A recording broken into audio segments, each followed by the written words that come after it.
Hey everybody, Happy New Year and welcome back to a very special Vegas tips and tricks for January 1st, 2020. And today, it's the Vegas favorites. Let's get started.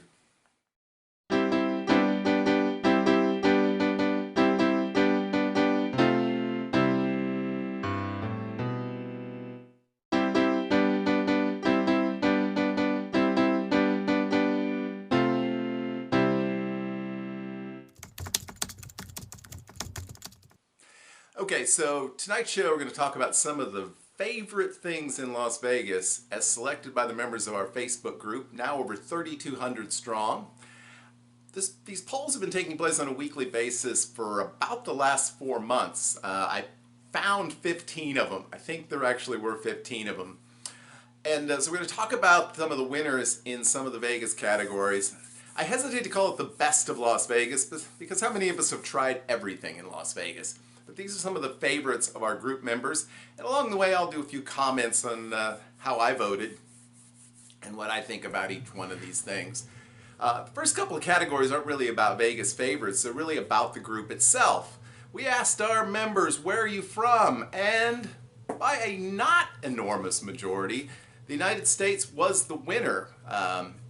At the time we did this, we had 92 people who voted for the United States. 67 people were from some part of the United Kingdom, and 21 from Canada.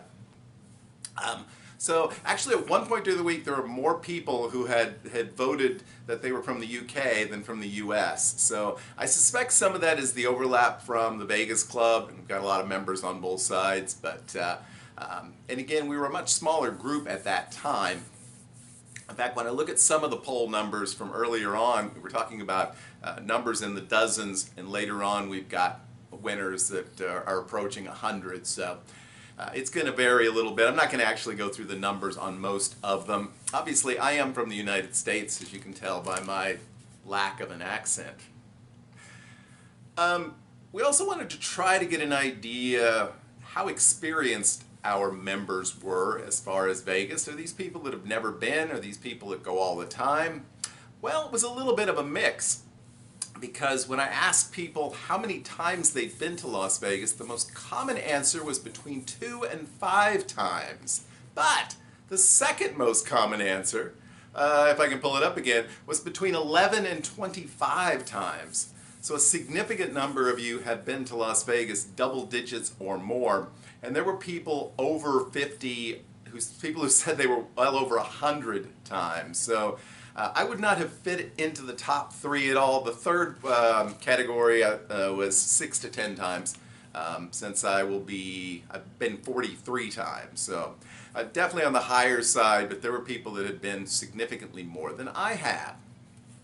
Along those same lines, we asked people what the ideal trip length for them was. Do they just want to be there a couple of nights or a couple of months? Well, the most popular category, and this did not surprise me, was people that selected 3 to 4 nights. But that did not win by a large margin. And the second choice was people that said 7 to 10 nights. So for a significant number of our members, a week is the ideal length of their trip. I actually selected 5 or 6 nights, which is what finished third in the voting. So definitely most people, the most popular answers again, people from the United States who had been to Las Vegas 2 to 5 times and have an ideal trip length from about 3 or 4 nights. So that's who our members were at the time we did the poll. And since we started doing the poll, we've added almost 3,000 members, so things probably have changed there. We asked our members, what is the activity you look forward to most in Las Vegas? And it turns out our members are degenerates. It's gambling. It's gambling by a pretty large margin. And second place was a tie between drinking and sightseeing, which is probably watching people who are drinking. So, oh, and speaking of which, it is New Year's Eve, and even though I've been suffering with a cold a little bit, gotta have a little champagne here. Well, champagne of beers. So, definitely gambling is still the biggest reason our members go to Las Vegas. When they're in Las Vegas, do they like to check out other parts of the area? Do they like to go to Red Rock or the Grand Canyon? And the answer was a resounding no. Our members said no, we never want to leave. When we're in Las Vegas, that's where we want to stay. By a wide margin, that was the winning entry. Of those people that selected a day trip, it was a tie between Laughlin, the Grand Canyon, and Red Rock. So, three good places to go if you've never been. We wondered if our members enjoyed visiting Vegas on the holidays. The answer was a resounding no. They don't want to go on the holidays. It's too busy. Their favorite answer was who cares?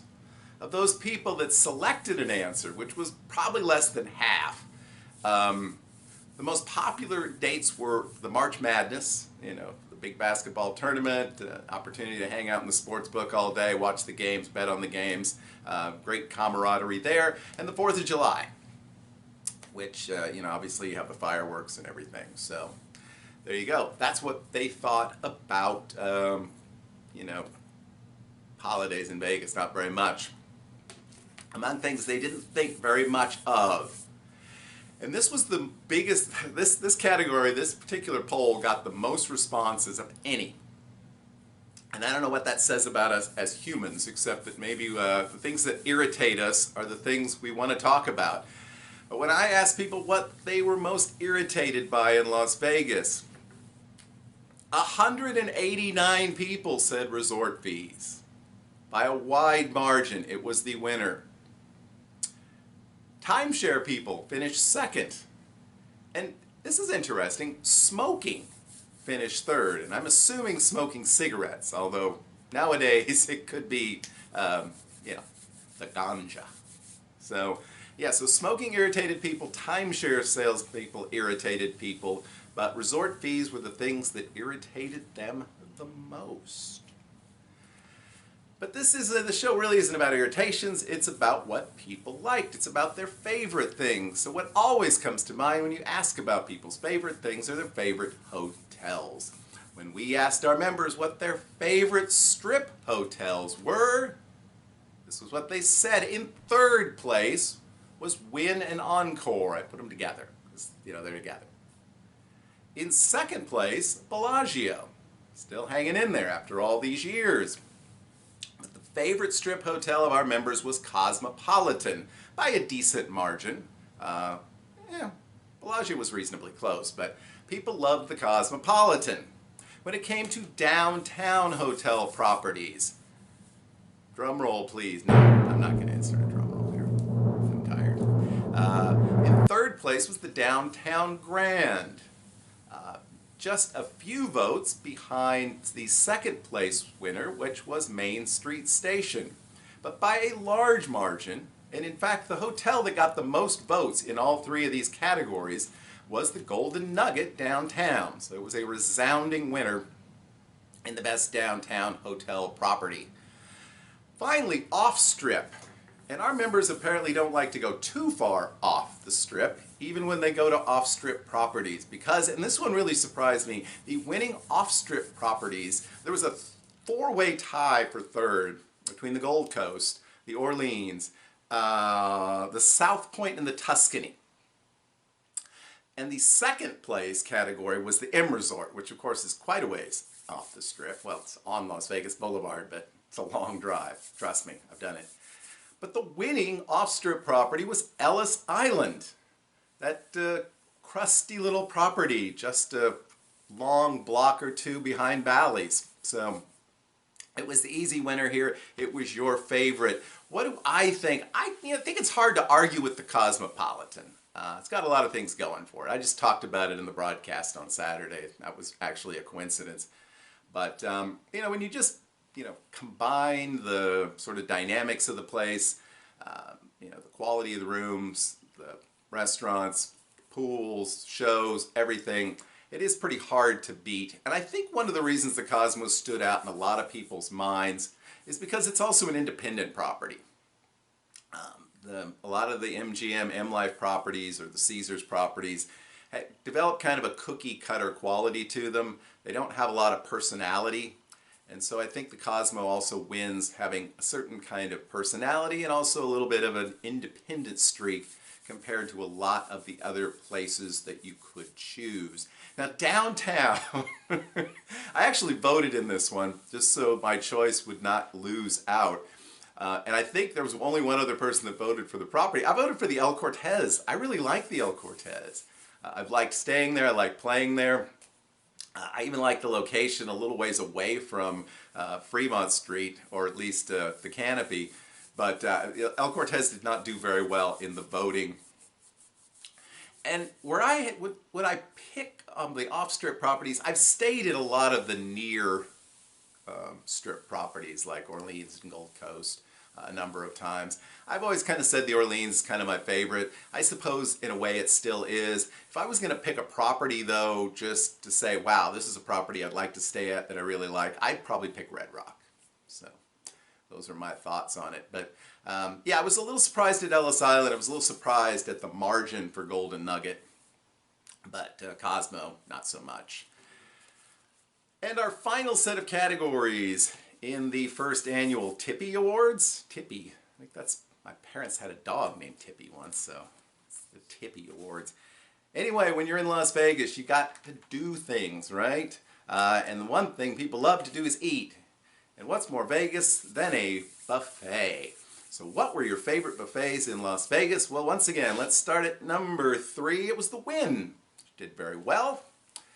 At number 2, Aria. And it was pretty close between Aria and number 1, which was the Wicked Spoon at the Cosmopolitan. So the Cosmo wins another category, if you will. I believe Bacchanal finished 4th if I had voted, and I didn't vote in most of these. If I'd have voted, I probably would have picked Bacchanal. I had a better experience there than Wicked Spoon, so. But a good solid choice. And I need to get to Aria. I don't know if I'm going to make it on this next trip. I have not made it to the Aria buffet, but generally the reviews are very solid. Then we had restaurants. This was interesting because when you pick restaurants, it can go, you know, from very modest places all the way to very expensive gourmet rooms. So what did people think? Well, number 3, they selected Pizza Rock. Interesting. I figured it would be a popular choice. I didn't know if it would finish this high, but that was the choice. At number 2, I was a little surprised this got as many votes as it did, although I have enjoyed my visits there. That was Hell's Kitchen. But according to you all, the members of the Facebook group, the favorite restaurant for the year, by a pretty good margin, was the old classic Peppermill. So clearly most of our members are not that keen on visiting the most upscale establishments. They're looking for kind of a place with a fun quality and good quality food. So I'm not sure how I would have voted on this. It's really hard to weigh the different categories. I don't know. I might have voted for Hell's Kitchen if I was going to vote. Because I did really enjoy my meal there. So pools. I won't be enjoying any pools, but for a lot of people, Las Vegas pools are a big deal. The winner in the pool category, which was no surprise at all, though it was closer than I thought it would be, and that is Mandalay Bay. I mean, it's obviously a massive complex with a lot of things going on. So a great choice, and you know, I always say, people ask me, Mandalay Bay, so not a surprise there. In second place was a tie between the Mirage, which is a little bit of a surprise. Pool's been around for a while. It's not the biggest pool, but I think people like the sort of tropical setting, and certainly it's very nice. And it was tied with Caesar's Palace, which of course is this interwoven collection of, I don't know how many pools there are, half a dozen, something like that. So those were the winners in the pool category. Finally, in the favorite show category, this was close, and that maybe we kind of understated the love for Mirage within the group, because Love finished number 1 in the favorite show category by 1 vote over Absinthe, which of course, plays next door in a tent in front of Caesar's Palace. A strong third place, though, were those free shows on Fremont Street, whether it's the bands. I think it was the bands that people were mostly talking about, the free performances on the 3 stages there. It almost won, and it was a very strong third. So those of you, there's a strong downtown contingent in the group, and definitely a lot of you just really enjoy hanging out on Fremont Street. The final category, was the final category we asked about this year, was what's your favorite view in Las Vegas? And I thought of a whole bunch of interesting places, and I sketched them all down, and I'm thinking, I wonder who's going to win. Is it going to be people checking out the Voodoo Lounge, or up at the Eiffel Tower, or the High Roller? And no. From out of the blue, the winner, and it was a very good choice, was the view from the airplane as you arrive. Now, sometimes that's actually not a great view. I think the best views I've had on the plane are when I've left, but it's not nearly as much fun. But yeah, the view from the plane, of course. For those people that selected something on the ground, sort of, the Strat was the winner, I guess, but they finished second overall. And third was the Skyfall Lounge at the Delano, or the Delano, or Delano, or whatever you want to call it, which obviously has a great vantage looking all the way north up the Strip. So there you go. Those are the tippies, the favorites. We will probably do this again next year, sometime toward the final quarter of the year. So I'm sure with a much larger Facebook group, I'm sure we'll have a much different variety of answers, but I'll definitely keep this information and we'll compare it. Yeah, I thought it was kind of fun to do it. It got quite a few responses, so if it's something you enjoyed, let me know in the comments.